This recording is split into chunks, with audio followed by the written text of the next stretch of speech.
नमस्कार दोस्तों, मैं श्रीराम स्वागत करता हूं आप सभी को अपने प्यारे से चैनल जेएनजी IITN में। और कंप्लीट इंग्लिश 2 हम पढ़ने वाले। कहीं भी यूट्यूब चैनल पे आपको इंग्लिश 2 का वन शॉट नहीं मिलेगा, बट आज सिर्फ हम इंग्लिश पढ़ने नहीं वाले यार, हम फील करने वाले। और सबसे पहले हम स्टार्ट करने वाले हैं वीक 1 से, जहाँ पे हमें क्या पढ़ना है, speaking skills and Indian English, यानी कैसे हम इंग्लिश बोलते हैं, उसका रिदम क्या होता है, एसेंट क्या होता है, प्रेजेंटेशन स्किल को आप कैसे इंप्रूव करोगे, और सबसे इंटरेस्टिंग पार्ट, हम इंडियन इंग्लिश को समझेंगे और सेलिब्रेट करने वाले हैं असल में कि, और हम ये भी देखने वाले हैं कि दो तरह की चीज़ होती है यार। एक होती है इंडियन इंग्लिश, है ना, जिसके अलग रिदम होते हैं, जिसके अलग आप अलग तरह से वर्ड को बोलते हो, एंड देन होता है नेटिव इंग्लिश। तो हम सब चीज़ देखने वाले हैं। And firstly will start with speaking fundamental, है ना, speaking fundamental. And before starting कि एसेंट कंपोनेंट्स क्या होते हैं, सबसे पहले हम ये बात करते हैं कि एसेंट क्या होता है। एसेंट कोई फैशन नहीं है, एसेंट एक नेचुरल पैटर्न है।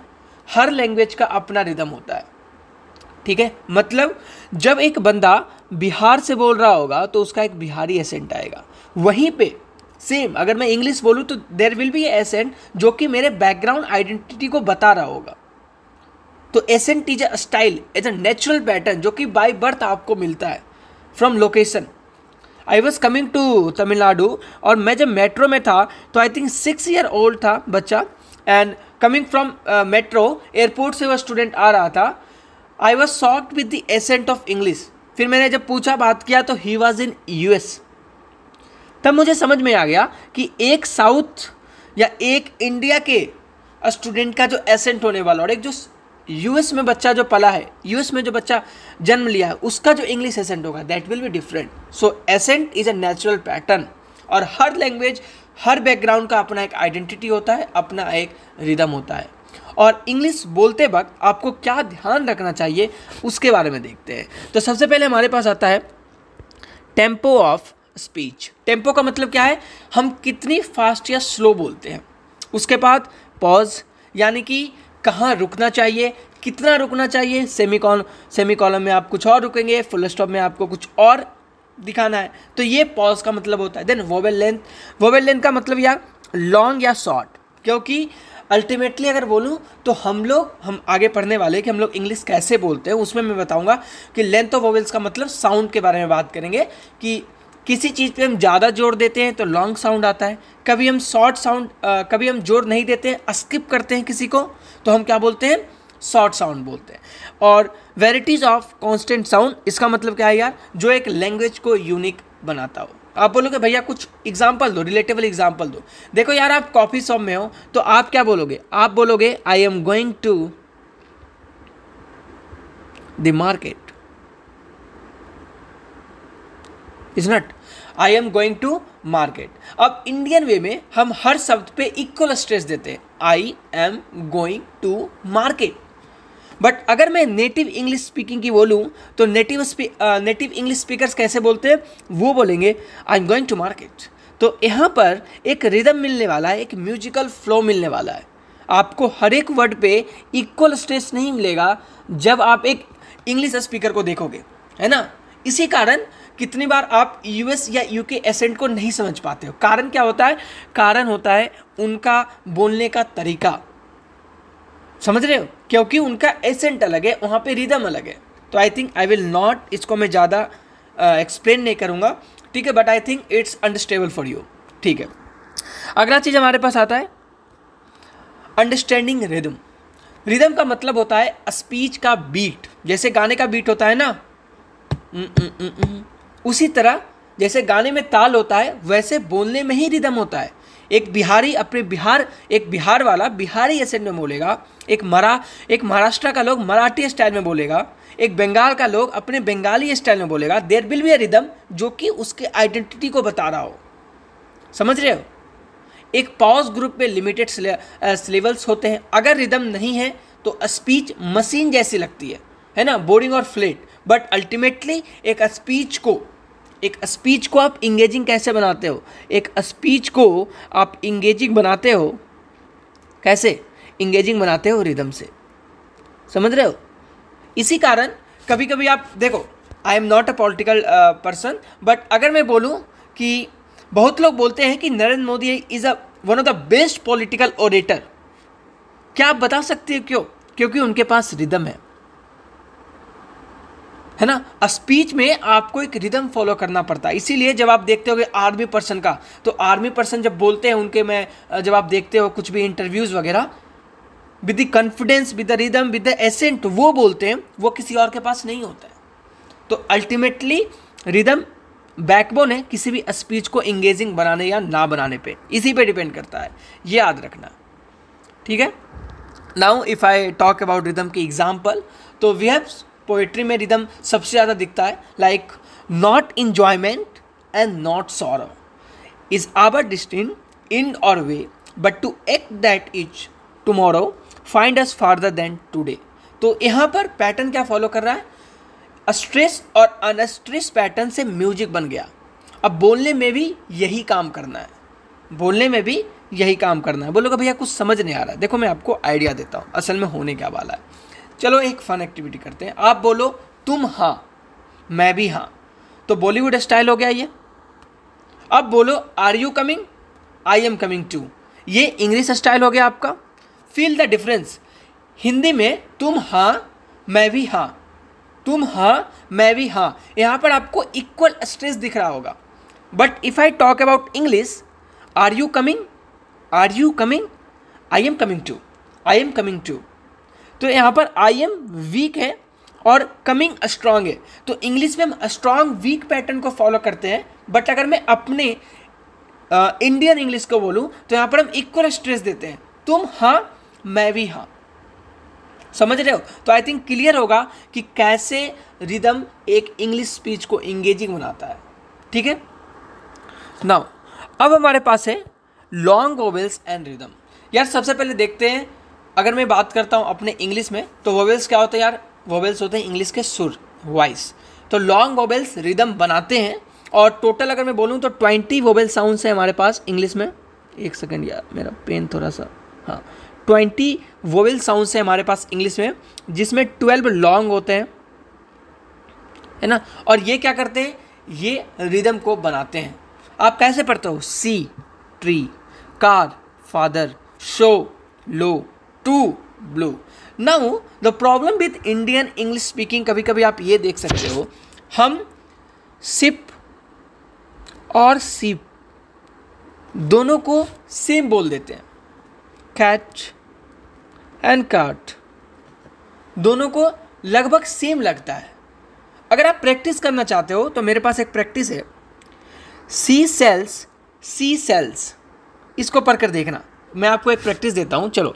सी sells, she sells on the sea शोर।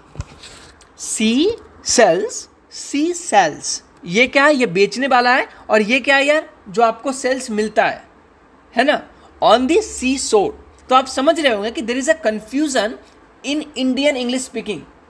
यहां पर आप हर वर्ड को कभी कभी सेम तरह से काम करने लगते हो, है ना। तो आपको क्या डिफरेंस यहां पर करना है? Vowel length, vowel length. एक और सेंटेंस है मेरे पास, I need to read that red book about the 3 trees. यहां पर आप वोवेल लेंथ को थोड़ा देखना, डिफरेंस फील करो। I need to read that red book, red book, red, red हो रहा है, देख रहे हैं, RE, red book about 3 trees. तो there is a vowel length जो कि असल में लेंथ, जो कि असल में रिदम को बताता है और आपके एसेंट को क्लियर करता है ना। लेकिन यहां अगर आप पढ़ने की कोशिश करो, सी सेल्स ऑन द सी शोर, क्या आपको पता चला? अगर मैं इसको हटा दूं और मैं आपको बोलूं सी सेल, क्या था वर्ड था? सी सेल्स ऑन द सी शोर। तो यहाँ पर आपको कंफ्यूजन पड़ रहा है, आप इसे सुनकर नहीं लिख सकते हो। So this is the confusion जो कि आपको अपने माइंड में रखना है। And now comes making effective presentation. अब बात करते हैं प्रेजेंटेशन की यार, क्योंकि इंग्लिश सिर्फ बोलने के लिए नहीं है, दिखाने के लिए भी है ना। और कन्वर्सेशन में हम छोटी बातें करते हैं, पर प्रेजेंटेशन में हम ऑडियंस के सामने एक टॉपिक पे बोलते हैं बिना इंटरप्ट किए। The more important thing, when you are presenting, सिर्फ आपका एसेंट मैटर नहीं करता है, आपका फ्लो, आपका पॉज, आपका टेम्पो, आपका कॉन्फिडेंस, आपका एसेंट, सब चीज़ मिलकर आपके स्पीच को एक प्रेजेंटेशन बनाता है. So it's not about one component, it's all the components, tempo, pause, rhythm, that makes your presentation effective. Fine. Now 5 basics of presentation की अगर मैं बात करता हूँ तो सबसे पहला क्या है, know your content thoroughly. Topic को अच्छे से समझना है सबसे पहला चीज़. मैनेज टाइम इफेक्टिवली, यानी कि स्लाइड में रेस मत लगाना है यार. ऐसा नहीं होना चाहिए कि आपके पास 40 स्लाइड है और आप बोल रहे हो कि मैं सारे स्लाइड को इक्वल टाइम दूंगा. नो, टाइम को आपको इफेक्टिवली मैनेज करना है. अगर 2 स्लाइड एक में ख़त्म हो सकता है, एक साथ ख़त्म हो सकता है, तो डू इट. अगर 2-3 स्लाइड्स का कोई मतलब नहीं बनता है, जब आप वहाँ पर गए, हो सकता है प्रेजेंटेशन में आप गए, लेकिन 15 स्लाइड्स कंप्लीट करने के बाद आपको ये लगा कि 3 स्लाइड जो बचे हैं ना 15 के बाद, जो 18 तक स्लाइड्स हैं, that does not make a sense according to the presented audience, you can skip. And it's not necessary कि आपको हर स्लाइड को इक्वल टाइम देना है. Then structure is the main important thing यार. अब यही बताओ, अगर मैं इस पीपीटी को हैंड रिटन लिख कर आता तो क्या आप समझ पाते? मैं अभी लिख रहा होता, टाइप कर रहा होता, फिर मैं आपको समझा रहा होता, बट मैंने इसे एक स्ट्रक्चर्ड वे में लिख कर आया और इससे आपको इंगेजिंग लग रहा होगा. So structure is important. Master your tales. आपको पीपीटी बनाना आना चाहिए, डिजाइनिंग करना आना चाहिए ना, एटलीस्ट आपको एक आइडिया तो रहना चाहिए. And speak naturally. Now speak naturally का मतलब क्या है यार?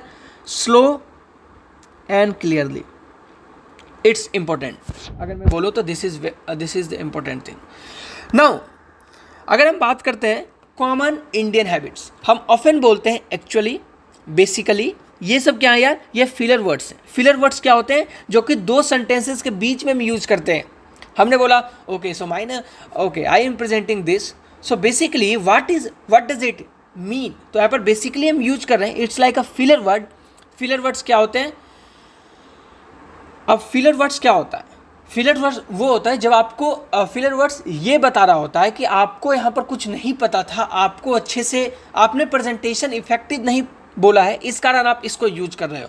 बट अगर आपको अच्छा प्रेजेंट करना है तो आपको बेसिकली या फिलर्स वर्ड यूज नहीं करना है. आपको क्या बोलना है? आपको पॉज लेना है, सोचो, और अगर आप नर्वस हो तो आप अच्छे से ब्रेथ लो और की वर्ड पे स्ट्रेस दो. ठीक है? Breath, slow down and emphasize on key words.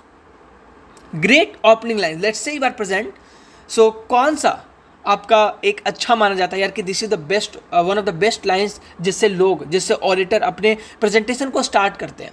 Today I will present 3 की findings. Late me begin with interesting fact. यहाँ पे लोग आपसे इंगेज होते हैं कि वेट, साइलेंस हो जाएगा पूरे ऑडिटोरियम में, सब बोलेंगे यार there is something, let's listen, क्योंकि आपने बोला let me begin with an interesting fact.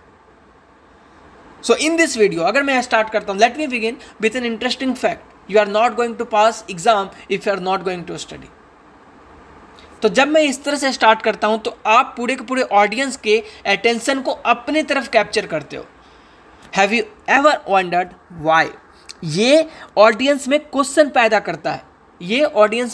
पैदा करता है, and by questioning the audience you can capture their attention. तो आई थिंक क्लियर होगा, है ना. तो अब आते हैं इंडियन इंग्लिश के फीचर्स पे, और ये मेरा फेवरेट टॉपिक है. हम सबका अपना इंग्लिश स्टाइल है और ये गलत नहीं है. ब्रिटिश, अमेरिकन, ऑस्ट्रेलियन सब अलग बोलते हैं, तो हम क्यों नहीं बोले? हमें सेम नहीं करना चाहिए कि इंग्लिश का जो इंडियन इंग्लिश है इट्स बैड. नो, ऑस्ट्रेलियन की तरह इंग्लिश बोलते हैं, अमेरिकन की तरह बोलते हैं, यूके वाले यूके की तरह बोलते हैं. Similarly India have it's on English speaking people जो कि इंडियन इंग्लिश के साथ कोलैब करते हैं, इंडियन इंग्लिश के साथ अलाइन करते हैं, और हमें इस पर प्राइड रहना चाहिए. So Indian English special features की अगर मैं बात करता हूँ, reduplication, a small things, hot coffee, retroflex sounds like hard. देखो hard में T भी आएगा. retroflex sounds की अगर मैं बात करता हूँ तो आप इस तरह समझ सकते हो, hard मतलब कहीं पे आप ये भी हो सकता है कि आप hard पढ़ रहे हो लेकिन वहाँ पर T साउंड दे रहा है, कहीं पे आप हार्ड पढ़ रहे हो तो वहाँ पे डी साउंड दे रहा है। टिपिकल इंडियन टंग की प्लेसमेंट पे ये डिपेंड करती है। Article uses discuss about, marry with, ये सब फीचर्स हैं। Tense uses I am having two brothers, I am having two brothers. Then preposition मैंने बता रखा है आपको। Tag questions, you are coming, no, versus are not you coming.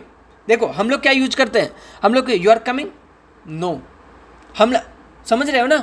तो भी एक और चीज मैं बताता हूं, प्रीपोन क्या होता है यार। Prepone, prepone is nothing but a word opposite to postpone. Postpone का अपोजिट। Now this is included in Oxford dictionary. तो इंडियन इंग्लिश भी क्रिएटिव है। You can't tell that Indian English is not at that level. Yes, Indian English is at that level. You need to, आपको pride लेना है इसमें, आपको सीखना है। अब हो सकता है मैं कुछ ज़्यादा आपको फील करवा रहा हूँ, that's not important for your exam, but it's my responsibility कि अगर मैं एक टॉपिक को पहली बार पढ़ा रहा हूँ तो मैं इस तरह से पढ़ाऊँ कि हो सकता है बाद में इसे कोई भी देखे, दे फील गुड कि मैंने कुछ रियली में कंटेंट वैल्यूएबल आपको प्रोवाइड किया है। And when we go on the PYQ session, I think that will make more sense. Fine. So common Indian English expression की मैं बात करूंगा परफेक्टली। लेट्स, यार सबसे पहले आपने सुना होगा इंडिया में क्या बोलते हैं, व्हाट्स योर गुड नेम, या I will prepone the meeting, let's have chai, do one thing, he is my batchmate. Now let's come on the example. This is a polite version of what's your name. अगर आप बाहर जाओगे तो पूछा जाएगा what's your name, यहाँ पे क्या पूछा जाता है, व्हाट्स योर गुड नेम, आपका शुभ नाम क्या है। बिकॉज इंडियन का ये स्टाइल है, I will prepone the meeting opposite of postpone है, ठीक है। लेट्स हैव अ चाय, यहाँ पर हम टी नहीं बोलते, यहाँ पर हम टी नहीं बोलते क्योंकि चाय का अपना इमोशन है यार, अपना चाय के साथ इमोशन है। वी डोंट कभी कभी हम अपने वर्ड्स को हिंदी, मतलब कभी कभी हिंदी वर्ड्स को हम एज ए इंग्लिश प्रेजेंट करते हैं, and that's the unique features of Indian English. Do one thing, जब हम सजेस्ट करते हैं तो लेट मी सजेस्ट समथिंग को हम लोग क्या बोलते हैं, do one thing. Don't practice question like this, start from practicing PYQs and then go for grade assignment. He is my batchmate. This is the common Indian uses, है ना, classmate from the same batch. So these are not the error, they are the Indian English features. And why it's okay to speak Indian English? Because we are from India, है ना। दिल की बात सुनो यार, अपनी इंग्लिश को, accent को लेकर कभी भी कम्प्लेक्स फील मत करो। हम मल्टी लिंगुअल देश से आते हैं, हिंदी, तमिल, बंगाली, तेलुगु, मराठी, हर लैंग्वेज का अपना फ्लेवर है। तो जब हम इंग्लिश बोलते हैं तो अपनी पहचान लेकर बोलते हैं, हम किसी का कॉपी करने नहीं जाते हैं। और आपको इसमें सेम भी फील नहीं करना, आपको इसमें प्राइड फील करना है। हमारी इंग्लिश रॉन्ग नहीं है, हमारी इंग्लिश डिफरेंट है। क्यों? क्योंकि we are coming from ethnic multi diverse backgrounds. अब दूसरा चीज, डिफरेंट है बट अगर आपका मैसेज ही समझा नहीं जा रहा है, अगर आपको मैसेज देने की सोच रहे हो और आपका मैसेज समझा नहीं जा रहा है, तो आप क्या बोलोगे? दैट मीन्स आपका कम्युनिकेशन स्टाइल अच्छा नहीं है, आप ये बोलोगे। आप इंग्लिश को दोष नहीं दे सकते, आप ये बोलोगे कि your communication style is not good. Because we have some auditors, S Jaishankar, Shashi Tharoor, जो कि सेम एसेंट, अब शशि थरूर का क्या ही कंपेयर करना भाई, वो तो अलग लेवल पे इंग्लिश बोलते हैं, but they are a good communicator. So अगर आप इंग्लिश में किसी को नहीं समझा पा रहे हो, दैट डज नॉट मीन कि इंग्लिश खराब है, दैट डज मीन कि आपका कम्युनिकेशन स्टाइल खराब है। ठीक है, तो एम क्या होना चाहिए आपका? एम आपका ये नहीं होना चाहिए कि आपको इंग्लिश को सही करना है, इंग्लिश पहले से सही है। आपका एम क्या होना चाहिए? कम्युनिकेशन को सही करना है। किसको सही करना है? कम्युनिकेशन को सही करना है। This is your aim. ठीक है, मैं इंग्लिश में इफेक्टिव कम्युनिकेट कर सकता हूं। The more the input the better the output, ये आपको हर दिन बोलना है। इंग्लिश गलत नहीं है, आपके कम्युनिकेशन को अच्छा बनाना है। ठीक है, तो आई थिंक क्लियर होगा। फाइन, तो this is I can communicate effective in English. अगर आप रिपीट करते हो डेली तो आपको कहीं ना कहीं बहुत ही ज़्यादा फ़ायदा मिलने वाला है, क्योंकि it will build a confidence. ठीक है, the more the input the better the output. Now if I talk about practical implementation, कि कैसे आप, अगर मैं बोलता हूँ एक इंग्लिश इंप्रूवमेंट प्लान कैसे कर सकते हो, सबसे पहला इंग्लिश लिसनिंग। यार मेरा एक दोस्त है और वो दोस्त हर दिन कम से कम 2 से 3 नॉवल सुनता है। एंड यू वॉन्ट बिलीव, जब वो नॉवल सुनता है वो किस स्पीड पे सुनता है, 6 to 8x के स्पीड पे सुनता है। जब मैं सुनता हूँ मैं उसके एक वर्ड को कैप्चर नहीं कर पाता हूँ। लेकिन जब मैंने पूछा, he told that he is doing it from last 4 years। और विदाउट इंग्लिश पढ़े उसका इंग्लिश बहुत ही अच्छा है। क्यों? क्योंकि listening is the best thing that you can do to improve your communication, then reading, speaking and writing. Start करो यार 15 मिनट से डेली इंग्लिश इमर्शंस करो, धीरे धीरे कॉन्फिडेंस आएगा and then you can increase, है ना, देन यू कैन इंक्रीज। अब मैंने ये नोट्स आप एक्सेस कर सकते हो, मैंने बता रखा है कि कैसे कैसे आपको करना है, but this is not relevant हमारे जो भी हम पढ़ने जा रहे हैं उसके रेलिवेंट नहीं है, तो हम इस पे ज़्यादा टॉपिक नहीं करने वाले, क्योंकि हमें बस ये ओवरव्यू लेना था कि ये वीक 1 क्या है, असल में इंग्लिश 2 क्या है। ठीक है, तो आई थिंक क्लियर हो गया होगा कि इंग्लिश स्पीकिंग क्या होते हैं, है ना, इंडियन इंग्लिश क्या होते हैं, प्रेजेंटेशंस कैसे होते हैं, कैसे आप इम्प्रूव करोगे अपने आप को। ठीक है, तो I think okay, so week 1 is finally complete. Will move to week 2, जो कि इंपॉर्टेंट टॉपिक है आपके PYQs के कंपेयर, अगर मैं रिस्पेक्ट में बोलूँ तो clause analysis and sentence structure. अब हम ग्रामर के सुपर हीरो टॉपिक पे आ रहे हैं, क्लॉज एनालिसिस। अब ये बोरिंग नहीं है, मैं आपको एक स्टोरी की तरह समझाऊंगा, but let me come here. या सबसे पहले गोल्डन रूल समझते हैं होता क्या है। क्लॉज के बिना सेंटेंस इनकम्प्लीट है। There can be a clause without a sentence but not a sentence without a clause. क्या लिखा गया? There can be a clause, clause हो सकता है, क्लॉज अगर मैं बोलूं क्लॉज हो सकता है बट सेंटेंस ना हो उसमें, वो चलेगा। बट ऐसा नहीं आप देखोगे कि आप बोल रहे हो कि सेंटेंस है बट क्लॉज नहीं है। सो सेंटेंस, क्लॉज के बिना सेंटेंस इनकम्प्लीट हो, और एक सेंटेंस में कम से कम एक क्लॉज तो होगा ही। Every sentence must have at least 1 clause. Now different clause perform different functions, noun, adjective, adverb, अलग अलग तरह के हमारे पास क्लॉज फंक्शंस होते हैं। अब बोलोगे भैया क्लॉज क्या है, पहले वो तो बता दो। Let's come on the main topic, clause क्या है। क्लॉज मतलब सेंटेंस का वो पार्ट जिसमें एक सब्जेक्ट और वर्ब होता है। क्या? सेंटेंस का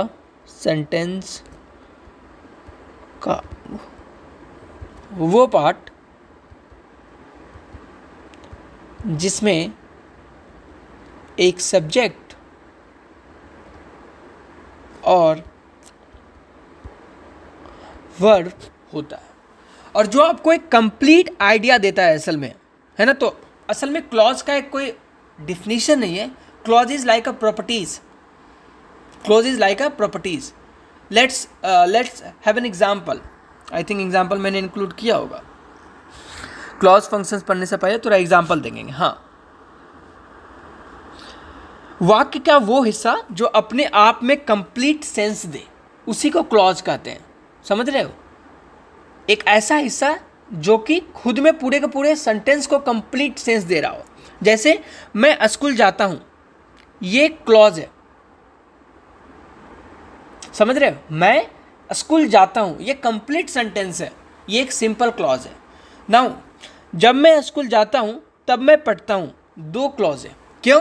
क्योंकि जब मैं स्कूल जाता हूं ये खुद में एक कंप्लीट सेंटेंस है, तब मैं पढ़ता हूं ये खुद में एक कंप्लीट सेंटेंस है, तो 2 क्लॉज हो गए। समझ रहे हो? एक बार एक स्टूडेंट बोला, sir when I go to school भी सेंटेंस है ना। मैं बोला बेटा नहीं, देखो जब आप इंग्लिश में देखो, when I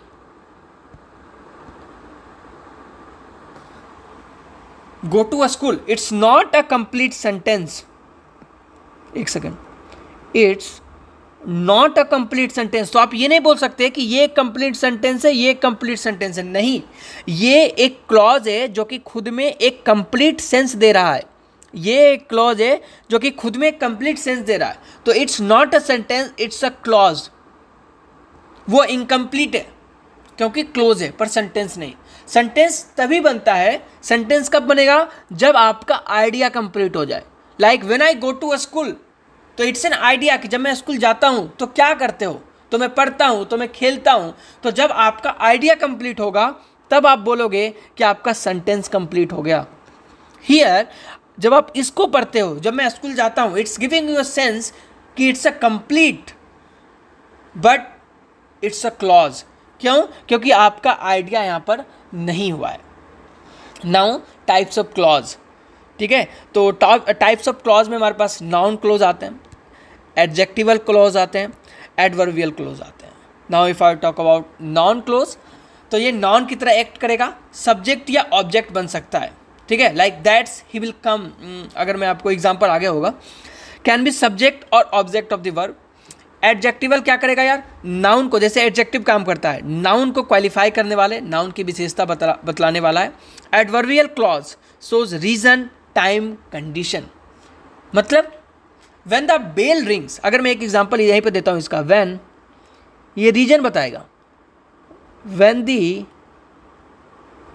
bell rings we will go home, यानी एक स्कूल में जब आपकी घंटी बजती है, आप छुट्टी मानते हो, आप घर जाते हो, तो it's a condition, reason. If you study hard you will pass, if you practice PYQs you will score good marks. So it's a type of adverbial clause, क्योंकि ये रीजन, टाइम, कंडीशन शो कर रहा है कि अगर आप ऐसा करते हो तो ऐसा होगा। आई थिंक इट्स फाइन, आप यहाँ तक समझ जाओगे क्लॉज के इंट्रोडक्शंस क्या क्या हैं, कैसे ये काम करता है। नाउ एक हम एग्जाम्पल लेने वाले हैं, ठीक है। 6 weeks later Rajan come to Swaminathan house to announce that he forgave him all his sins, starting with his political activities and that his new acquisition, एक सेकेंड हाईलाइटर ले लेता हूँ,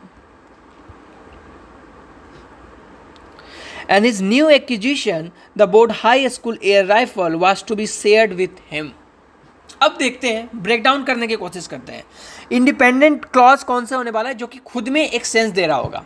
तो अगर आप देखते हो यहाँ पर main action of the sentence, independent clause कौन सी होती है? जो आपके main action of the sentence बता रहा हो। अब बोलोगे भैया कौन सा है? मैं बताता हूँ। 6 weeks later Rajan came to Swaminathan house to announce that he forgave him all his sins. तो अगर आप देखो, so this part, Rajan came to Swaminathan house to announce, is the main action of this sentence. So this is the independent clause. Subordinate noun clause acts as an object of announce. यह क्या करने वाला है? Act करने वाला है। तो announce किसका act करने वाला है? Independent clause में जो आपका noun था, देखो अनाउंस था, तो इसका ऑब्जेक्ट होगा। ऑब्जेक्ट का मतलब है, अब ये बताओ, जब ये अनाउंस करने आया तो क्या अनाउंस किया? That he forgive him all his since, इसके सारे पाप को माफ कर दिया। तो this is nothing but subordinate noun clause, subordinate adjectival clause. ये क्या करेगा? अब देखो, आपको इंडिपेंडेंट क्लॉज मिल गया, आपको उसका नाउन मिल चुका है अनाउंस, अनाउंस से आप पाप पे चले गए। अब ऐसा चीज जो कि इस पाप को क्वालिफाई कर रहा हो, एडजेक्टिवल क्लॉज डिस्क्राइबिंग सिंस, अगर कहीं पे भी है तो हम उसे चूज करते, ठीक है। एंड देन हमारे पास आता है additional noun clause, second things being announce. तो इसके अलावा जो भी अनाउंसमेंट की जा रही है, इसके अलावा जो भी अनाउंसमेंट की जा रही है, like that is new acquisition, the board high school air rifle was to be shared with him. तो यहाँ पर देखो, air rifle was to be shared with him, तो ये क्या हो जाएगा? ये मेरा एडिशनल नाउन क्लॉज हो जाएगा, ये मेरा एडिशनल नाउन क्लॉज हो जाएगा। एक सेंटेंस में मल्टीपल क्लॉज है, जैसे एक बॉलीवुड मूवी में मल्टीपल सबप्लॉट्स होते हैं, इसी तरह तो आपको ब्रेक डाउन करना आना चाहिए, and it's important. Now we will discuss about more in, एक एक करके हम पढ़ते जाएंगे। इंडिपेंडेंट क्लॉज के बारे में पढ़ेंगे यार सबसे पहले। तो इंडिपेंडेंट क्लॉज को आपको कैसे पढ़ना है, डिफिनीशन में आपको बता देता हूँ। Has both subject and verb, does not depends on another clause, every sentence must have at least one independent clause, simple sentence is equal to only one independent clause. तो मेन चीज़ क्या है? मेन ये है कि सब्जेक्ट प्लस वर्ब ये मिलकर complete sense दे रहा हो। हर एक सेंटेंस में एक इंडिपेंडेंट क्लॉज तो होगा। अगर सिंपल सेंटेंस है तो वो इंडिपेंडेंट क्लॉज ही है, अलग से खड़ा हो सके, मतलब इस तरह से समझ लो कि वो जो पार्ट है ना वो अलग से सेंटेंस में खड़ा हो सके, उसको किसी और की जरूरत नहीं है। यहाँ पर जब हम देखते हैं Rajan came to Swaminathan house to announce, it does not need anything to describe itself. Rajan Swaminathan के हाउस गया to announce, it's complete, it's giving complete sense in itself. Like water freezes at 0 degrees Celsius, iron rise in the east, circling the airport for a long time, the plane finally landed। ठीक है, तो अब अगर आप देखते हो compound sentences भी देखते हो यार। Sometimes I have a rice for breakfast but sometimes I also like bread. अब ये मेरे को बताओ, यहाँ पे दो इंडिपेंडेंट क्लॉज है। Sometimes I have a rice for breakfast, ये खुद में इंडिपेंडेंट, ये सब्जेक्ट प्लस वर्ब खुद में इंडिपेंडेंट है। Sometimes I also like a bread, ये भी खुद में इंडिपेंडेंट क्लॉज है, but it is connected by the word but. ठीक है, now comes clause identification trick, कि कैसे आप पता करोगे, कैसे आप आइडेंटिफाई करोगे कि क्लॉज इंडिपेंडेंट है या नहीं। आस्क, आपको सबसे पहले पूछना है can it stand alone as a full sentence, क्या आप इसको एक फुल सेंटेंस की तरह देख सकते हो। Sometimes I have rice for breakfast, अगर मैं आपको सिर्फ ये लाइन बोलूँ तो आप बोलोगे इट्स अ कंप्लीट सेंटेंस। ठीक है, अगर हाँ तो इंडिपेंडेंट क्लॉज है, अगर नहीं तो डिपेंडेंट या सब ऑर्डिनेट क्लॉज होगा। देख लेते हैं। She studied hard for the exam, it's independent, but because she studied hard, ये किसी पे डिपेंडेंट है, बिकॉज आ गया, लेकिन ये खुद में एक कंप्लीट सेंस दे रहा है। Now she pass the exam because she studied hard, so she pass the exam is a independent, but because she studied hard ये क्या है, डिपेंडेंट है। समझ रहे हो? तो आई थिंक ये क्लियर है कि कैसे आपको independent clause and dependent clause को समझना है। एक कंप्लेक्स सेंटेंस में एक इंडिपेंडेंट क्लॉज प्लस एक से ज़्यादा, एक कंप्लेक्स सेंटेंस में आपको एक इंडिपेंडेंट क्लॉज प्लस एक से ज़्यादा सब ऑर्डिनेट क्लॉजेस मिलेगा, जो कि एक सोफिस्टिकेटेड सेंटेंस स्ट्रक्चर को बनाता है। ठीक है, and if we take an example, ये तो चलो Swaminathan become so consistently fine, तो आप इसे पढ़ सकते हो है ना, और आप देखो कि आप कितना समझ पा रहे हो, क्योंकि अल्टीमेटली यार सब चीज़ आपको करना है। मैं आपको सिर्फ पढ़ा सकता हूँ, समझा सकता हूँ, पढ़ा भी नहीं सकता हूँ, समझा सकता हूँ। चलो, तो अब अगर हम बात करते हैं कम्प्लेक्स सेंटेंसेस इंग्लिश स्टाइल, यार तो ग्रामर विद स्टाइल, ये तो मैं बता रखा हूँ कि सिंपल और कंपाउंड तो आप समझ गए। अब आते हैं कम्प्लेक्स सेंटेंस के बारे में ना। कंपाउंड आपने समझ रखा है, सिंपल मैंने बता दिया। कम्प्लेक्स सेंटेंसेस, ये सेंटेंस स्ट्रक्चर के वीआईपी आप बोल सकते हो। इसमें क्या होता है यार, एक इंडिपेंडेंट क्लॉज होने वाला है और एक से ज़्यादा, है ना, एक से ज़्यादा। ठीक है, तो अब हम कम्प्लेक्स सेंटेंस को देखने वाले हैं, तो आराम से देखते हैं। Like after making his exit from Albert mission school, Swaminathan become so consistently stubborn that a few days later his father took him to the board school and admitted him there। तो ब्रेक डाउन करेंगे आराम से बैठ के। ठीक है, सबसे पहले आता है सब ऑर्डिनेट एडवर्बियल क्लॉज। तो मेरे को ये बताओ सब ऑर्डिनेट एडवर्बियल क्लॉज क्या होता है, मेरे को कोई ये बता दो पहले। एडवर्बियल क्या होता है यार, मैंने आपको बताया था कि यहाँ पर आप टाइम रीजन कंडीशन दे रहे होते हो, तो जहाँ पर भी आपको टाइम रीजन कंडीशन दिख जाए, तो यहाँ पर मेरे को दिख रहा है आफ्टर मेकिंग हिज एग्जिट, है ना, यहाँ पर टाइम को मैं इंड कर रहा हूँ, तो इट कैन बी सब ordinate adverbial clause. Independent clause main action, है ना, तो मेन एक्शन क्या है, after making his exit from Albert mission school, Swaminathan become so consistently stubborn, so this is independent clause, this is the main action. And subordinate clause ये क्या होता है, result होता है। तो इसका रिजल्ट क्या है यार, इसका रिजल्ट है कि इसके पापा, that is father took him to the board school, this is the result. समझ रहे हो? तो आई थिंक आपको स्टोरी के हिसाब से पता होना चाहिए कि कैसे आप एक क्लॉज को तोड़ने वाले हो। एक टाइम आता है, रीजन आता है, एडवर्बियल क्लॉज, जो मेन एक्शन है उसको इंडिपेंडेंट क्लॉज, जो मेन एक्शन का रिजल्ट है, यहाँ पर रिजल्ट क्या है, later is father took him to the board school, since ये ऐसा हुआ इसके कारण पापा ने ऐसा किया, so this is a result, so result is subordinate clause. समझ रहे हो? तो आई थिंक इट्स क्लियर होगा, ठीक है। तो देख लेते हैं यहाँ पर कम्प्लेक्स सेंटेंसेस का इंग्लिश स्टाइल। सिंपल क्या था यार, मैं स्कूल गया, मैं पढ़ा, दो अलग अलग सेंटेंस। कम्प्लेक्स क्या है, जब मैं स्कूल गया तब मैं पढ़ा, तो एक सोफिस्टिकेटेड सेंटेंस है। When I went to school I studied. That boy who is standing there he is my friend, complex sentence है ना। I will come when you will call me, she is the girl whose brother is in IIT। समझ रहे हो? तो I think clear है कि किस तरह से कम्प्लेक्स सेंटेंसेस काम करते हैं और आप कैसे क्लॉज को ब्रेक करने वाले हो। नाउ टाइप्स ऑफ सब ऑर्डिनेट क्लॉजेज, ठीक है। अच्छा, तो आप बोल सकते हो कि यहाँ पर हम देख भी लेते हैं कि कौन से क्लॉज हैं, लाइक है ना, तो आपका भी थोड़ा प्रैक्टिस हो जाएगा। That boy who is standing there is my friend. तो अगर आप देखो तो आप एक चीज़ को डिस्क्राइब कर रहे हो, क्वालिफाई कर रहे हो कि वो जो लड़का है वो मेरा दोस्त है। So you are qualifying a noun, so it's, ये एडवर्बियल क्लॉज में आ जाएगा, ये एडवर्बियल क्लॉज में आ जाएगा, ठीक है। I will come when you will call me, ये आप सोचना। अगला, she is the girl whose brother is in IIT। अब मेरे को ये बताओ इसका क्या होने वाला है। अब यहाँ पर आप बोल सकते हो कि डिपेंडेंट क्लॉज होने वाला है। क्यों? क्योंकि she is the girl whose brother is in IIT, तो इट्स लाइक डिपेंडेंट क्लॉज।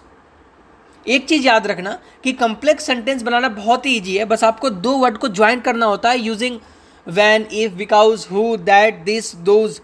समझ रहे हो? और एक चीज़ याद रखना, यहाँ पे है व्हेन यू विल कॉल या इफ़ यू विल हेल्प। तो याद यहाँ पे ये रखना है कि इंग्लिश में फ्यूचर टेंस जो विल है ये डिपेंडेंट क्लॉज में नहीं आएगा, है ना। ये फ्यूचर टेंस का विल है, तो ये डिपेंडेंट क्लॉज में आप मत कर देना, में नहीं आएगा। इसका मैंने हिंट दिया है, इसका मैंने क्या बताया कि डिपेंडेंट क्लॉज आई थिंक होगा। She is the girl whose brother is in IIT। हाँ, तो हुज यहाँ पर क्या कर रहा है, हुज कनेक्ट कर रहा है टू डिस्क्राइब द पोजीशन, कि ये जो लड़की है उसका ब्रदर IIT में है, ये वही लड़की है जिसका ब्रदर IIT में है, ठीक है। तो I think fine. Then types of subordinate clause. तो सबसे पहले हमारे पास क्या आता है, noun clause, adjectival clause, adverbial clause. मैंने बता रखा है यार, एक्ट्स एज ए सब्जेक्ट और object. That he will come is certain, तो सब्जेक्ट है, सब्जेक्ट है।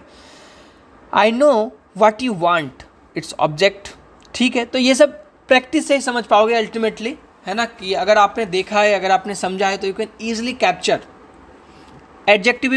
एडजेक्टिवियल नाउन, सॉरी, एडजेक्टिवियल क्लॉज क्या करने वाला है, एक नाउन को क्वालिफाई करेगा। जैसे मैंने बताया बॉय, बॉय एक फ्रेंड था, तो क्वालिफाई जब नाउन को कर रहा हो, the book which you gave me is interesting, तो आप बुक को क्वालिफाई कर रहे हो, interesting. The man who is standing there is my uncle, आप मैन को क्वालिफाई कर रहे हो कि वो मेरे अंकल है।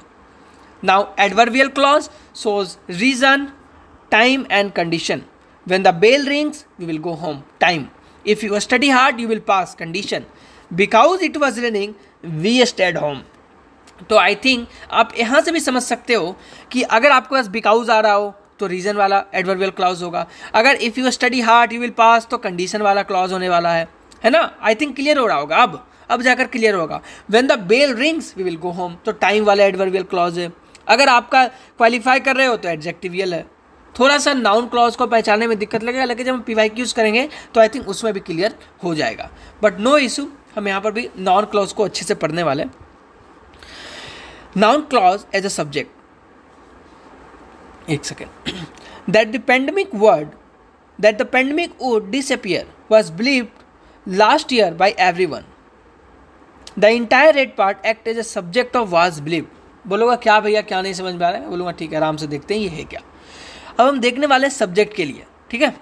That the pandemic would disappear, now it act as a subject. क्यों?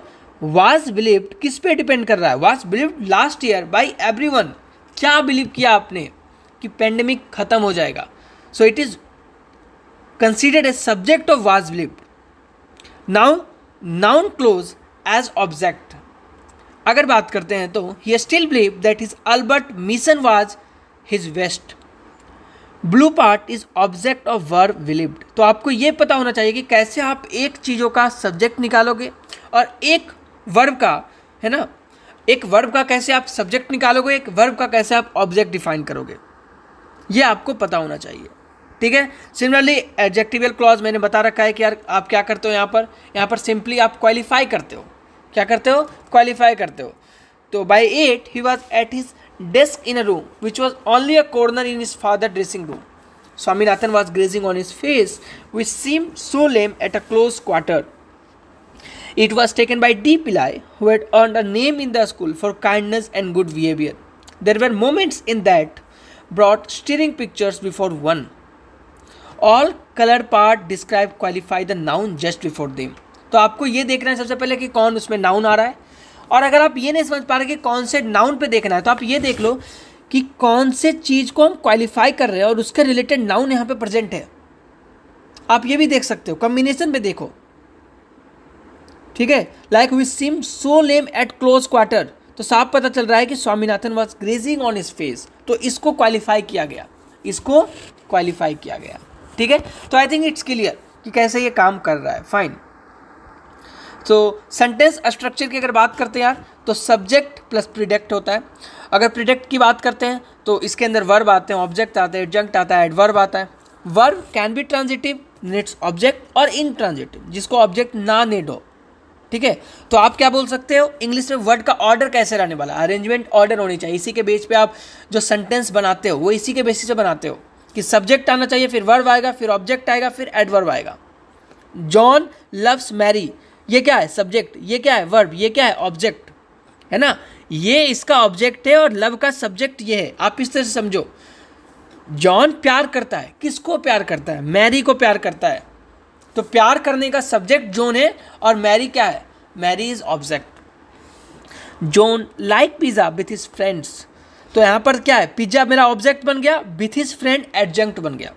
John and Mary like pizza in the evening, तो यहाँ पर लाइक आ गया, जॉन एंड मैरी ऑब्जेक्ट बन गया। यहाँ पर हम क्या कर रहे हैं? पिज्जा को क्वालिफाई कर रहे हैं, है ना, उनके पसंद को क्वालिफाई कर रहे हैं। तो आई थिंक ये क्या बन गया? एडवर्ब में आ गया। ठीक है। तो आई थिंक सेंटेंस स्ट्रक्चर तो आपने पढ़ा ही होगा क्लास 12 वगैरह में, है ना, या अगर कॉलेज में भी अगर आप होंगे तो पढ़े होंगे, बिकॉज ये सब लोग देखते रहते हैं। ठीक है। Then comes imperative sentences. Like यहाँ पर अगर मैं आपको बताऊँ कि इसका मतलब क्या होता है, कभी कभी आप किसी चीज़ को नहीं लिखते हो। अगर मैं बोलता हूँ सिट डाउन, इसका मतलब क्या है? इसका मतलब है यू सिट डाउन, बट क्या मैं ये बोलता हूँ यू सिट डाउन? नहीं, मैं बोलता हूँ सिट डाउन।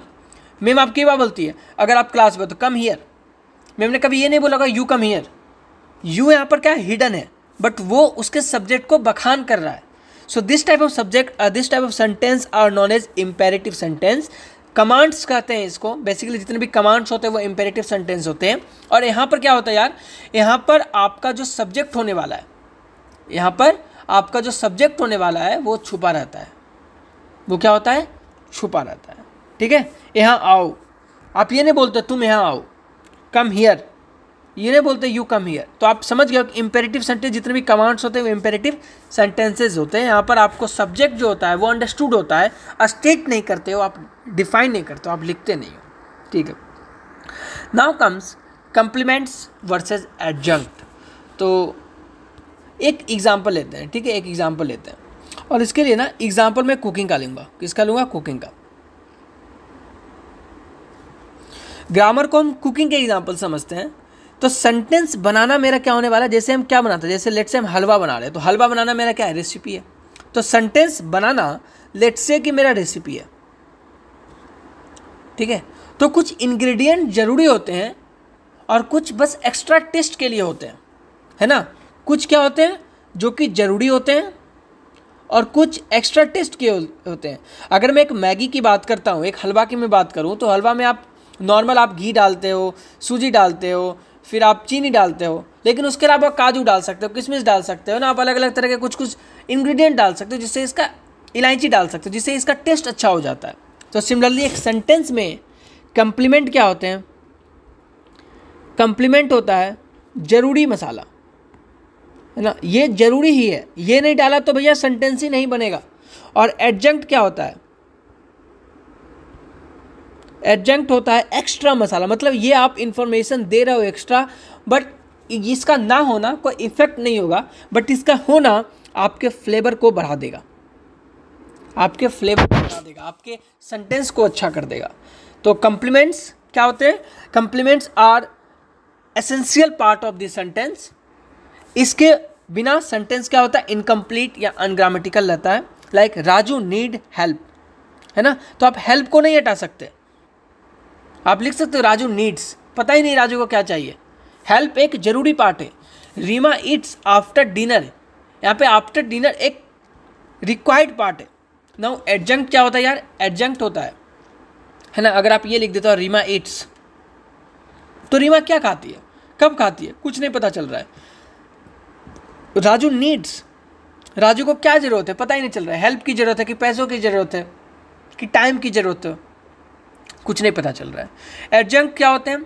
वो पार्ट जो सेंटेंस में एक्स्ट्रा इंफॉर्मेशन देता है, that can be removed, but remove करने पे मीनिंग क्लियर रहता है, बट आपका फ्लेवर कम हो जाएगा। Example, Raju help Ram, this is complete in the morning. ये ऑप्शनल था यार, बता दिया कि सुबह में हेल्प किया था, पता चल गया। इससे क्या होगा? इससे क्लियर हो गया कि मॉर्निंग में किया था। समझ रहे हो? एक्स्ट्रा इंफॉर्मेशन दी जा रही है। रवि हेल्प मी, ठीक है यार, आपने मदद कर दी ना, that's more than enough. After breakfast, मतलब खाना खाने के बाद रवि ने हेल्प कर दिया, ये आपका था कि आपने ऑप्शनल ऐड कर दिया, है ना, एक्स्ट्रा इंफॉर्मेशन ऐड कर दिया। अगर आप यहाँ पर रिमूव भी कर देते हो, रफ़ी हेल्प मी, ये सेंटेंस खुद में कंप्लीट है, ये सेंटेंस खुद में कंप्लीट है। तो आई थिंक क्लियर हो कि कैसे ये काम करना है, समझ रहे हो। और अगर मैं एक और एग्जांपल दूं तो कुकिंग से ही दूंगा। लेट्स से कि आप बोलोगे मैं रोज़ रोटी खाता हूं, तो रोटी खाना जरूरी है, हर दिन खाना खाना जरूरी है, तो इट्स कम्प्लीमेंट। लेकिन अगर आप ये बोलो कि मैं हर दिन ब्रेकफास्ट करता हूं, इट्स एडजंक्ट, क्योंकि यार हो सकता है आप कितने दिन ब्रेकफास्ट ना करो, तब पर भी आपका दिन चल जाएगा। जैसे मैंने आज ब्रेकफास्ट नहीं किया है, फिर भी मेरा दिन चल रहा है, लेकिन अगर मैं खाना नहीं खाऊं तो मेरा दिन नहीं चलेगा। तो खाना खाना is necessary, but it's not necessary कि आप सुबह ही खाना खाओ। ये बस एक्स्ट्रा इन्फो है, एक एडजंक्ट है जो कि आपके हेल्थ को अच्छा करेगा, जो कि आपके डाइट को अच्छा करेगा। तो आई थिंक क्लियर हो गया होगा कि एडजंक्ट क्या होते हैं, कंप्लीमेंट क्या होते हैं। इट्स सो सिंपल, ठीक है। And then we have punctuation rule. Now what is punctuation rule यार? ग्रामर की ट्रैफिक, मैं तो यही बोलता हूँ, ग्रामर की ट्रैफिक सिग्नल। जैसे आपको रेड पे रुकना होता है, येलो पे धीरे धीरे चलना होता है ना, और ग्रीन पे चलना होता है। तो ट्रैफिक का मतलब क्या होता है? अब ग्रामर की ट्रैफिक सिग्नल्स क्या होते हैं? Punctuation rules. कॉमा, कॉमा किसके लिए यूज होता है? I have to buy pens, pencils and eraser. तो असल में अगर मैं बोलूं कि आपको भी देखो ये सारी चीज़ नॉर्मल है, तो इसको मैं ज़्यादा डिटेल में बढ़ाकर आपके टाइम को वेस्ट नहीं करूँगा। You know when it is used. Comma use करते हैं जब आपको लिस्ट करना होता है डिफरेंट चीज़ों को, pen, pencil and eraser. Fortunately, introductory phrases, जब आप इंट्रोडक्टरी वर्ड यूज करते हो, लाइक फॉर्चुनेटली, बेसिकली, जनरली, तब भी आप यूज करते हो कॉमा एज क्लॉज को सेपरेट करने के लिए भी, ठीक है।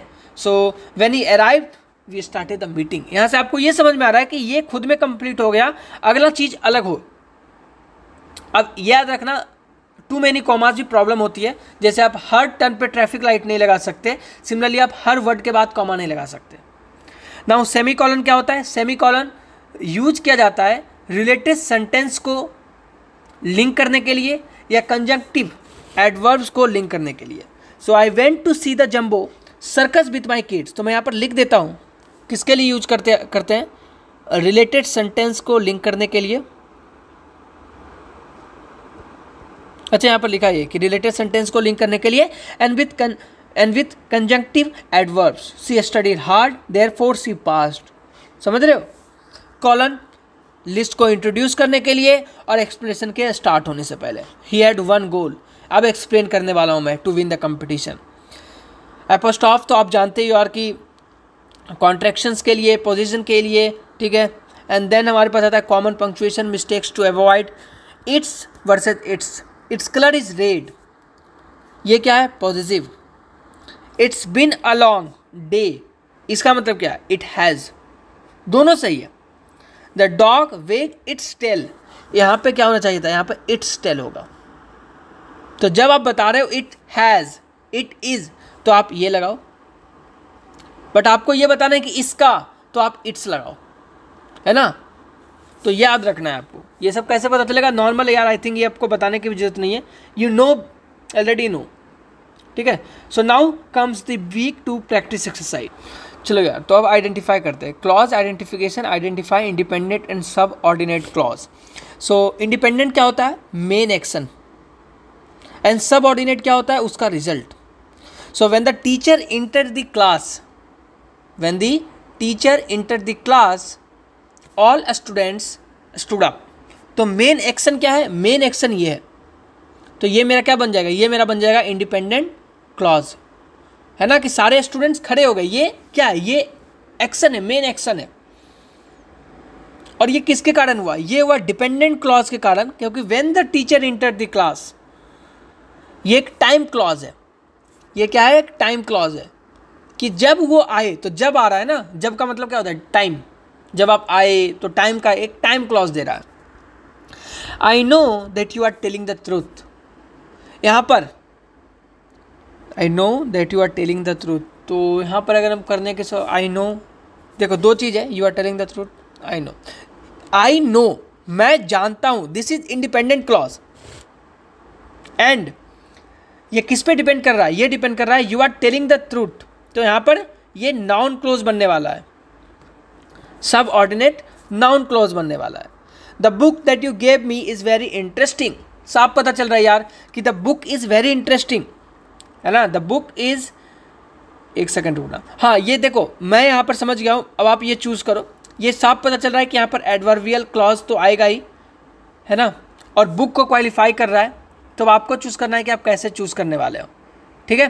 कमेंट करना है इसको सॉल्व करके। नेक्स्ट कंप्लीमेंट वर्सेस एडजंक्ट हम देख लेते हैं।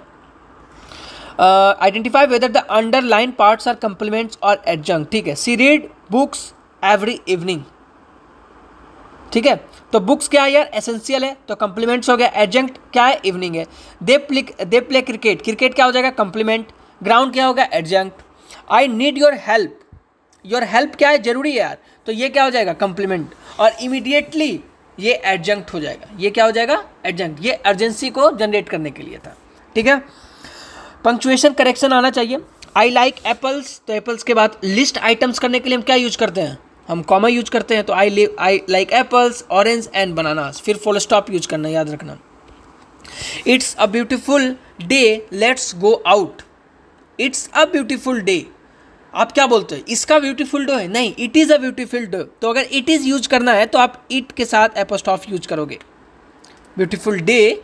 और उसके बाद आप क्या यूज करोगे, उसके बाद आप सेमीकोलन यूज कर सकते हो, लेट्स गो आउट, और यहाँ पर भी एपोस्ट्रॉफ हो जाएगा, let's go out and then comma and then full stop आ जाएगा। The students bag were kept in the room, the students bag were kept in the room, मेरे को बताएगा इसका क्या होगा। तो आई थिंक द स्टूडेंट्स है ना, तो यहाँ पर एपोस्ट्रॉफ लग जाएगा, यहाँ पर फुल स्टॉप लग जाएगा, हाँ ठीक है, fine. And let's sentence construction, create complex sentence using, अच्छा अब आपको कम्प्लेक्स सेंटेंस बनाना है यूजिंग दिस। मैं बना सकता हूँ, अगर मैं एडवर्बियल आपको दिखा देता हूँ, एडवर्बियल एक बनाकर दिखाता हूँ। एडवर्बियल में क्या होता है, एडवर्बियल में क्वालिफाई करते हैं ना, आई विल कॉल, लाइक मैं आपको बुलाऊंगा जब मैं घर पहुंच जाऊं, तो ये बोल सकते हैं I will call you when I reach home, ठीक है। तो इस तरह से आप कम्प्लेक्स सेंटेंस बना सकते हो। कम्प्लेक्स सेंटेंस बनाना बहुत ईजी है, आप इस तरह से ज्वाइनिंग वर्ड्स को यूज करके कम्प्लेक्स सेंटेंस बना सकते हो, ठीक है। तो आई डोंट थिंक आपको दिक्कत होगा। चलो, तो दैट्स फाइन, ओके। तो फाइनली वीक 2 कंप्लीट हो चुका है। वीक 3 की तरफ हम बढ़ेंगे, जहाँ पर हमें पढ़ना है adverbs, communication skills and vocabulary, ठीक है। Let's go on. चलो यार, अब वीक 3 स्टार्ट हो रहा है, जहाँ पर हम एडवर्ब्स एंड इफेक्टिव कम्युनिकेशन देखने वाले हैं।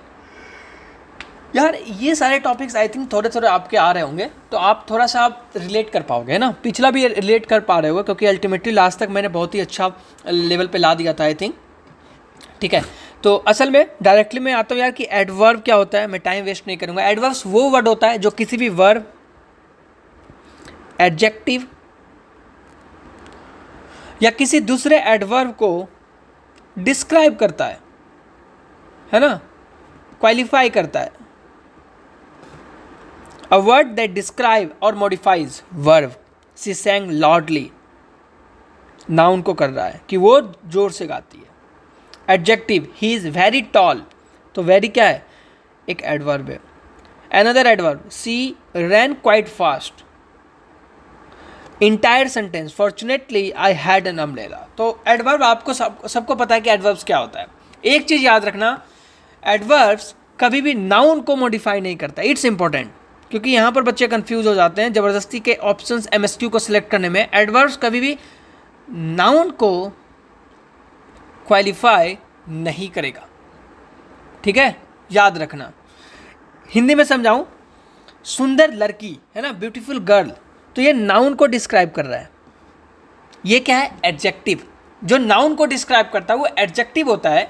जो एक वर्ब एडजेक्टिव या एडवर्ब को डिस्क्राइब करे वो एडवर्ब होता है। वो सुंदर गाती है, शी सिंग्स ब्यूटीफुली, ये वर्ब को डिस्क्राइब कर रहा है। वर्ब क्या है, गाती है, और गाना को बताया जा रहा है कि अच्छी गाती है, तो वो क्या है, वो एडवर्ब है।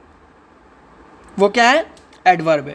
कॉमन पैटर्न बता दूं कि एडजेक्टिव में अगर आप ly डाल देते हो तो एडवर्ब बन जाता है। लाइक क्विक में क्विकली, ब्यूटीफुल ब्यूटीफुल ly डाल दो, एलविली, हैप्पली हैप्पली हो जाएगा। तो जब भी आप एडजेक्टिव में ly ऐड करते हो तो वो क्या बन जाता है, वो आपका एक एडवर्ब बन जाता है, ठीक है, ये आपको ध्यान रखना है। फाइन, तो डायरेक्टली यहाँ पर मूव होंगे। Real uses example, Raju did not play badly, तो प्ले को हम लोग क्या कर रहे हैं, मॉडिफाई कर रहे हैं।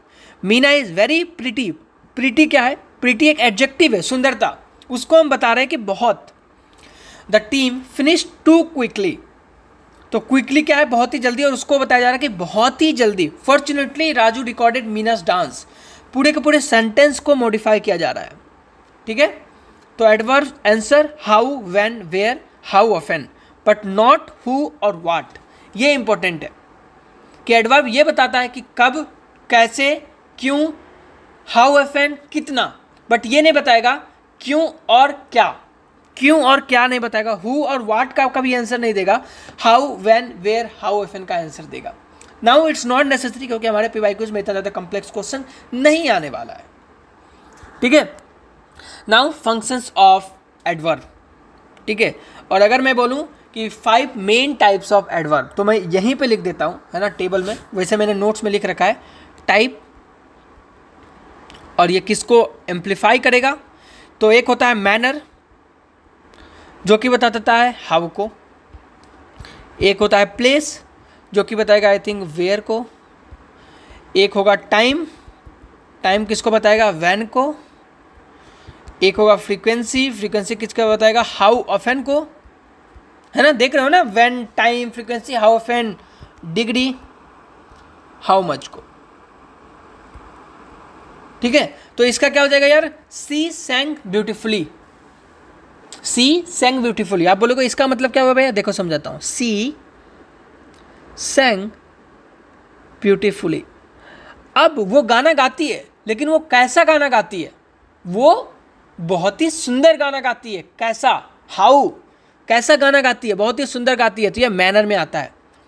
ही वेंट आउटसाइड, वो बाहर गया, लेकिन कहाँ गया, आउटसाइड गया, तो ये प्लेस आता है। I work yesterday, I work yesterday, कब काम किया, कब किया, टाइम बता रखा है, कल किया। फ्रीक्वेंसी का मतलब क्या है, बार बार, like they often meet, they meet twice, they meet 4 times in a week, तो कितनी बार मिला। और यहाँ पर बोल सकते हैं हाउ मच, तो सी इज क्वाइट स्मार्ट। स्मार्ट पहले से था कि वो स्मार्ट है, लेकिन क्वाइट स्मार्ट का मतलब है कितना स्मार्ट है, तो आपने बोला क्वाइट स्मार्ट, है ना। तो आई थिंक क्लियर होगा कि 5 टाइप्स ऑफ एडवर्ब्स कैसे आपको अप्लाई करना है, ठीक है। तो मैंने ये सारा आपको एक्सप्लेन कर दिया है। नाउ एडवर्ब कॉम्बिनेशंस की हम बात करेंगे, जो कि मेन इंपॉर्टेंट है। एक सेकेंड रुकना। Now what does it mean multiple adverbs in one sentence. यहाँ पे आप ये देख सकते हो कि एक ही सेंटेंस में एक से ज़्यादा एडवर्ब हो। ही क्राइड वेरी एब्रप्टली, यहाँ पे वेरी किसको मॉडिफाई कर रहा है, वेरी मॉडिफाई कर रहा है, देखो वो रोया, कैसा रोया, एब्रप्टली, ये खुद में एक एडवर्ब है कि वो कैसा रोया, मतलब बहुत ही पागल की तरह रोया, बिना रुके रोया, बट वेरी उसको भी इम्प्लीफाई कर रहा है कि बहुत ही ज़्यादा बिना रुके रोया। आई थिंक ये क्लियर होगा, समझ रहे हो। तो सबसे पहले क्राइड को एब्रप्टली मॉडिफाई करता है और एब्रप्टली को वेरी मॉडिफाई करता है। अब यहाँ पर मेरे को भी देख रहा, थोड़ा सा मैं बोलता हूँ तो मेरा भी खराब है ना, तो आप ध्यान रखना, ये मत सोच रहे कि मैं गलत बोल रहा हूँ, मेरा भी थोड़ा सा इंग्लिश लेवल पे खराब है क्योंकि टंग स्लिप करता है। Okay fine. Sal is always ready to help, he is indeed very polite. भैया ये पोलाइट है, इंडीड और वेरी, समझ रहे हो। एडवर्ब्स इमोशन और क्लैरिटी दोनों को इंक्रीज करता है, ये याद रखना भैया। तो एक सेंटेंस में एक से ज़्यादा एडवर्ब हो सकते हैं, ठीक है। तो आई थिंक क्लियर होगा कि कैसे आपको एडवर्ब पे आना है। तो आई थिंक इसी के साथ डिटेल टाइप्स ऑफ एडवर्ब मैंने बता दिए आपके, है ना। स्पेशल टाइप ऑफ एडवर्ब्स बता दिया, सेंटेंस एडवर्ब्स क्या होते हैं, कंजक्टिव एडवर्ब्स होते हैं लाइक होपफुली, इस तरह के सेंटेंस एडवर्ब्स कहते हैं जो कि पूरे सेंटेंस को मॉडिफाई करने में मदद कर रहा होगा, ठीक है। एग्जाम्पल्स हाउएवर, देयरफॉर, कंसिक्वेंटली, मोरएवर, इस तरह के चीज़ कंजक्टिव एडवर्ब्स में आते हैं, ठीक है। कनेक्ट टू आइडिया या क्लॉज, जब भी आप दो आइडिया या क्लॉज को कनेक्ट करते हो तो कंजक्टिव एडवर्ब्स आता है। नाउ इट्स, बस आपको याद रखना है, माइंड में रखना है, एक बार देख लेना, क्वेश्चन आ गए तो बना देना, है कि नहीं।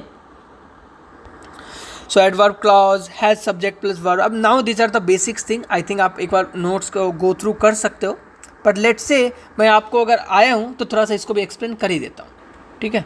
अब दो टॉपिक है जो कि आपको कन्फ्यूजन पैदा कर सकता है, that is adverb clause and adverb phrase.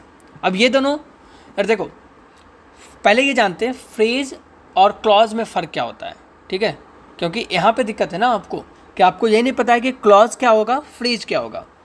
तो let's an example, adverb clause में क्या होने वाला है मैं आपको यहाँ पर लिख देता हूँ, एक समरी में बता देता हूँ। अगर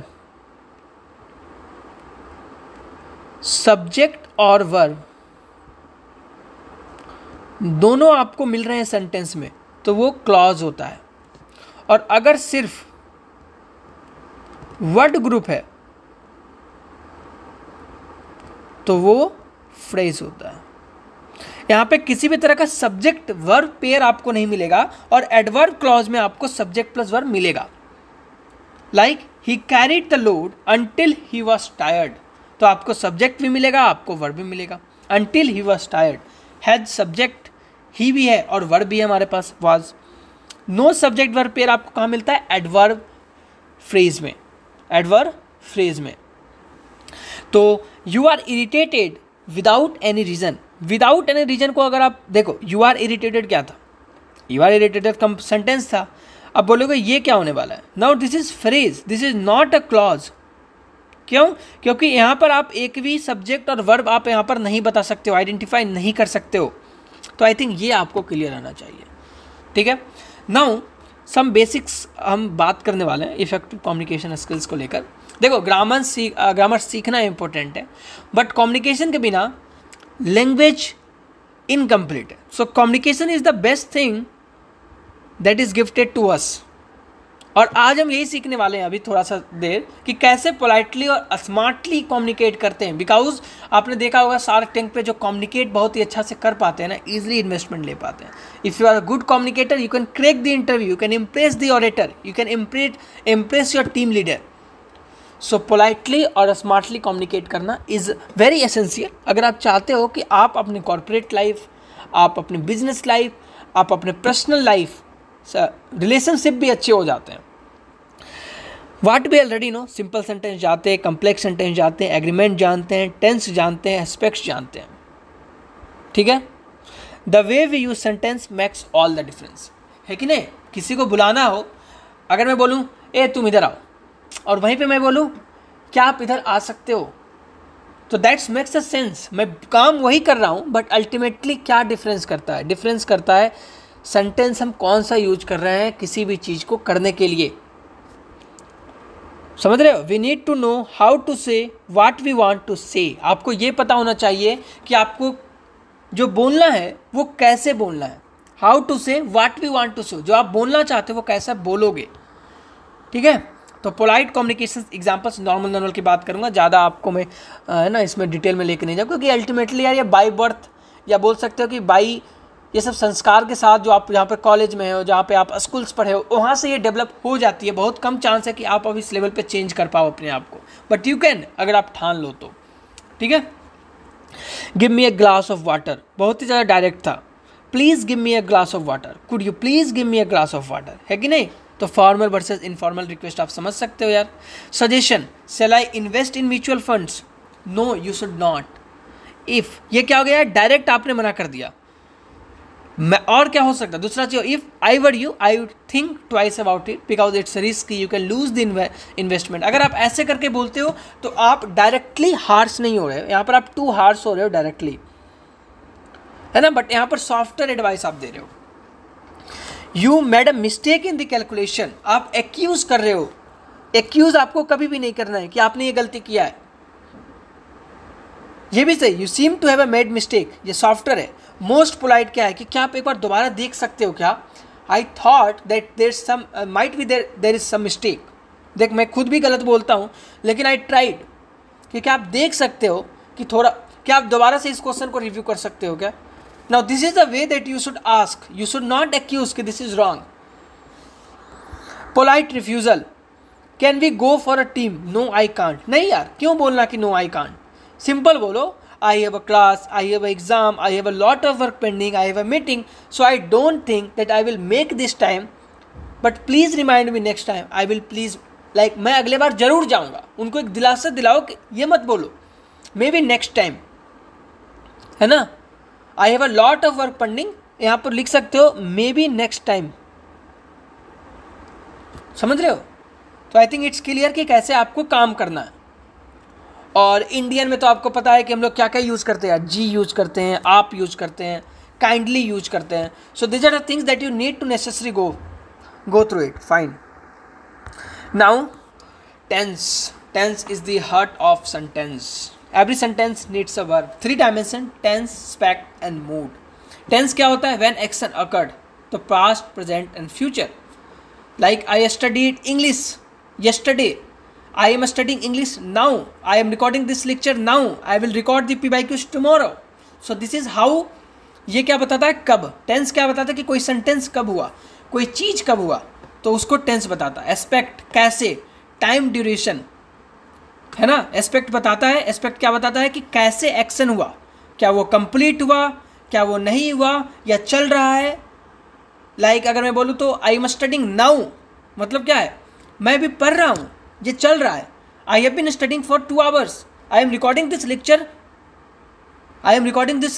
फॉर 1 hour, तो ये चल रहा है। तो एस्पेक्ट क्या बताता है कि कोई काम कैसे एक्शन हुआ, क्या वो कंप्लीट हुआ, क्या वो चल रहा है। एम आई राइट। तो आपको इस तरह से समझना है। Then comes mood. स्पीकर की भावना बताता है कि किस एटीट्यूड में स्पीकर बोल रहा है, समझ रहे हो। The PM arrived today, if I were a king please help me, if I were rich, ये गलत है, sorry if I was rich गलत होगा, if I were rich ये सही है, तो है ना। तो आपको ये ध्यान रखना है कि ये सारे चीज़ क्या होते हैं, बस बेसिक्स आपको समझना है, ठीक है। एंड आई डोंट थिंक कि आपको ज़्यादा दिक्कत होगा। Then comes morphemes. Now what is morpheme? Morpheme are the smallest meaningful units in a word. In a word, the smallest meaningful unit are the morpheme.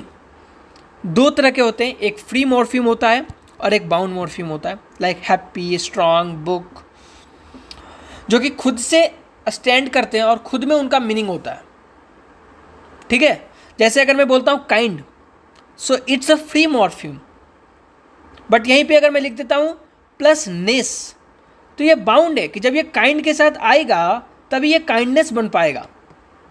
So must attach to other words, bound पर morphemes are must attach to the other words so that you can make it meaningful.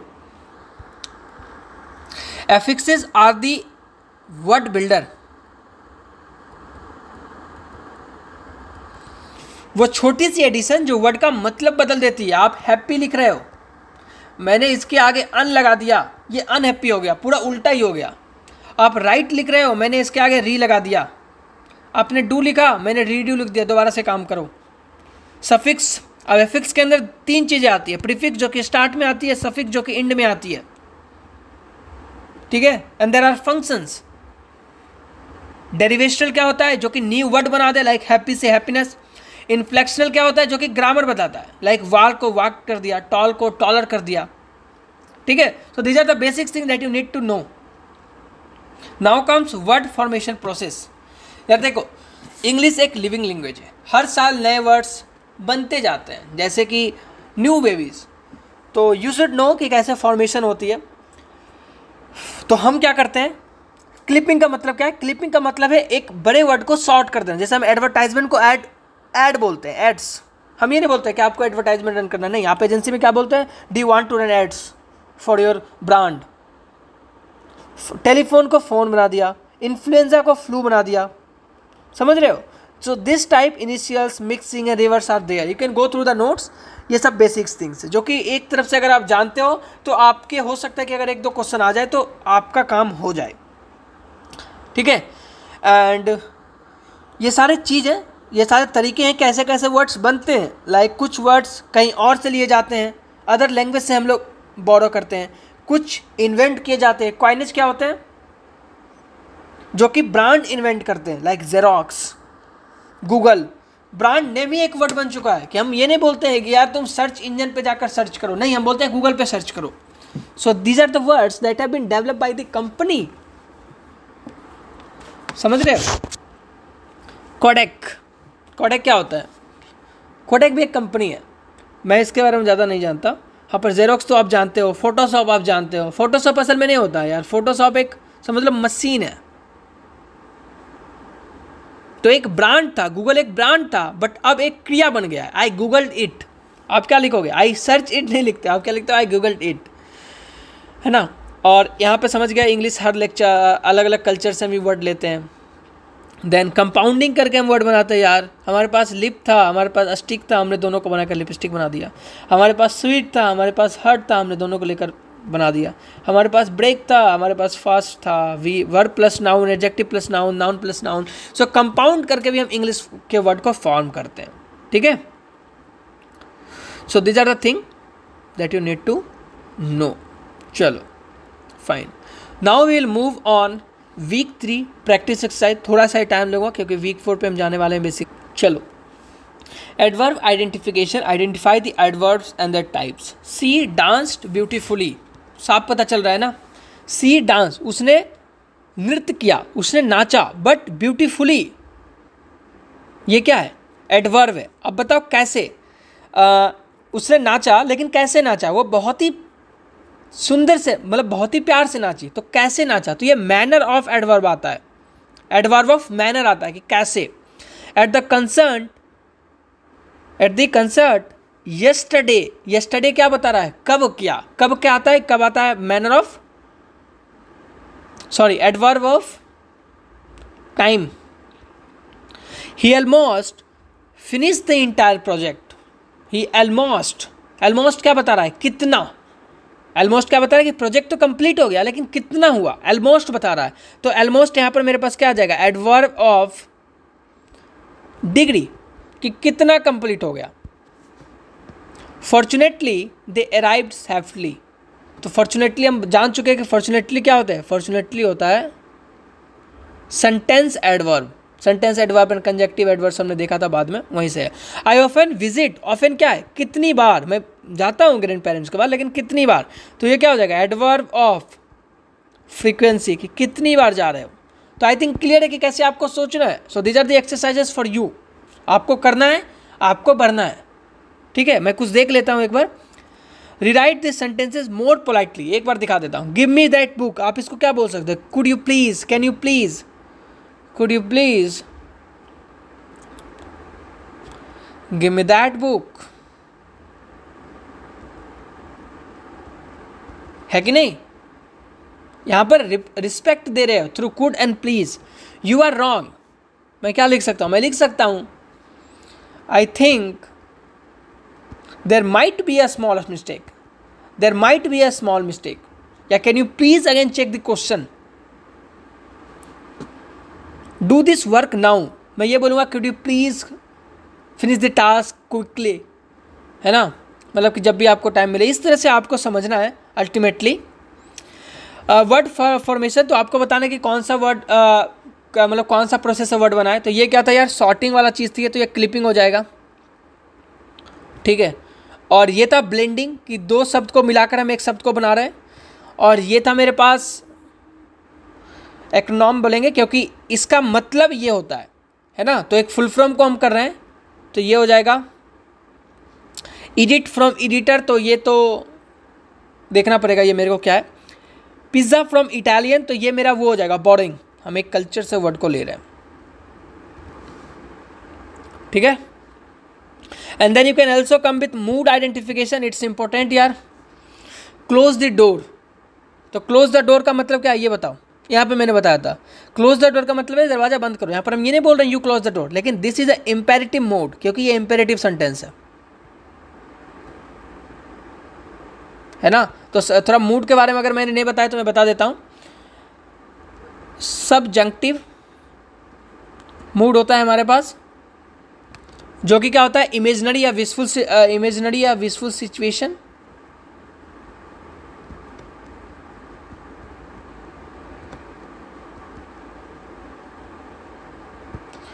Then हमारे पास आता है imperative, आप note कर सकते हो, अगर आपको ये नोट चाहिए डिस्क्रिप्शन में जाकर देख सकते हो। इंपेरेटिव मूड ये क्या होता है, command and request, command and request. फिर हमारे पास एक क्या होता है, एक होता है सबजंक्टिव हो गया ना, इंडक्टिव, हाँ इंडक्टिव, और भी होता होगा आई थिंक, है ना, देख लेना आप एक बार थोड़ा सा। इंडक्टिव मूड ये क्या होता है, स्टेटमेंट ऑफ फैक्ट, जैसे यहाँ पर है the sun rise in the east, ये इंडक्टिव मूड है, दिस इज द स्टेटमेंट, ये सही होता है हर बार। तो इंडक्टिव क्या होता है, जो कि फैक्ट है। सब्जेक्टिव क्या होता है, आपका विश, हाइपोथेटिकल सिचुएशन। और इंपेरेटिव क्या होता है, command and request, command and request. Fine, so will finally move to the last week, ठीक है। And this is writing to argue and influence, तो हम ये देखने वाले हैं बेसिकली। चलो, तो स्वागत करता हूँ आप सभी को वीक 4 में, लास्ट वीक आ गए हैं फाइनली हम लोग। अब हम इंग्लिश के क्रिएटिव्स और थिंकिंग जोन में जा रहे हैं। Argue and influence, argumentative and reflective writing, यहाँ ग्रामर नहीं, दिमाग और लॉजिक का खेल होने वाला है। Master and argumentative writing skills, ठीक है। तो थोड़ा सा देख लेना, कभी कभी मैं वर्ड को थोड़ा गलत बोलता हूँ, क्योंकि यार मेरी भी अच्छी नहीं है इंग्लिश उतनी, और इंग्लिश नहीं बोलूँ तो कभी कभी मेरे वर्ड में है ना स्लिप कर जाता है टंग, और इतना देर से पढ़ा रहा हूँ तो वो उसको थोड़ा माफ़ कर देना अगर होए तो। सो पहले ये देखते हैं कोर आइडियाज़ क्या है। Just like speaking we often write to argue and persuade, policies and opinions are rarely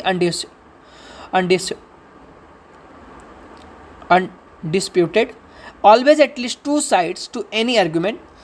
Okay, argumentative language must discuss competing viewpoints. Fine, ठीक है ओके। तो सबसे पहले हम ये देखते हैं यार कि व्हाट इज आर्ग्यूमेंटेटिव राइटिंग, है ना। आर्ग्यूमेंटेटिव राइटिंग होता क्या है, यहीं से स्टार्ट करते हैं। तो आर्ग्यूमेंटेटिव राइटिंग का मतलब क्या होता है, लड़ना नहीं होता है। राइटिंग का मतलब होता है लड़ना नहीं होता है, समझाना होता है, आप ये बोल सकते हो।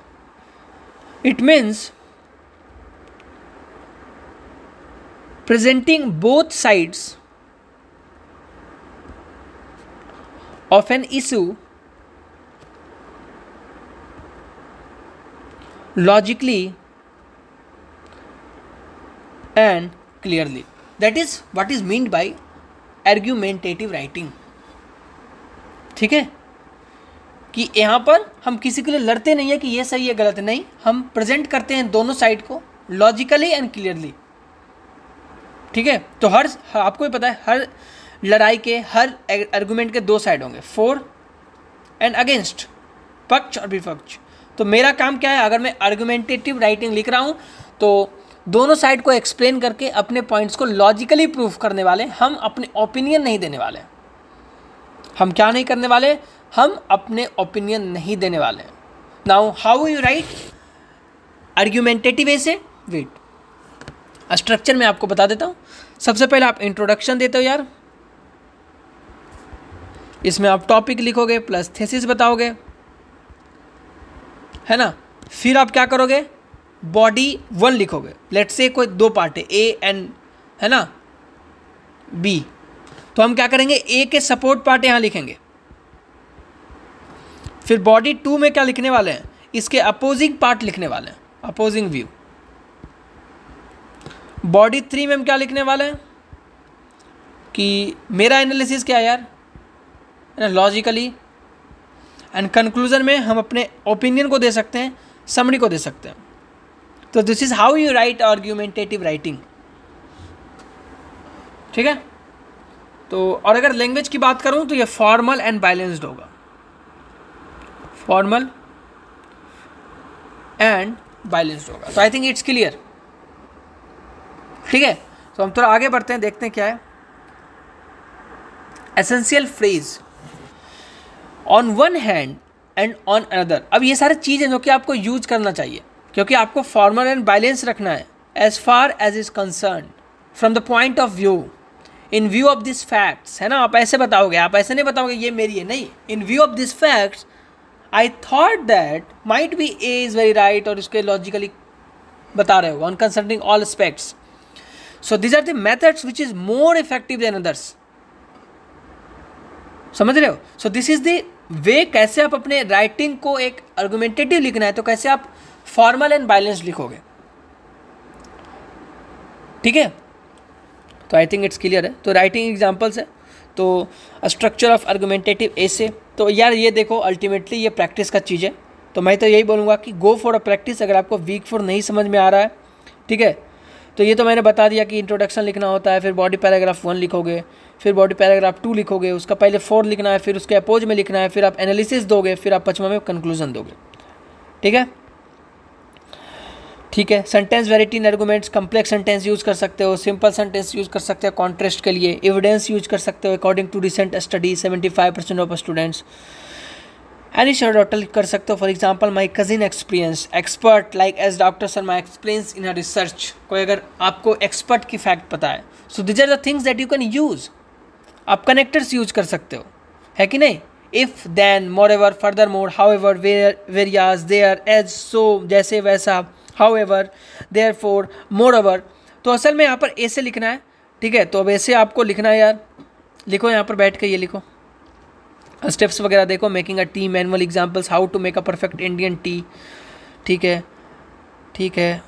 Writing to influence and persuade, shape opinions through selective vocabulary and phrasing. होता है ना यार कि आप देखते हो कंटेंट क्रिएटर, आज लोग अपने बातों से इन्फ्लुएंस कर रहे हैं।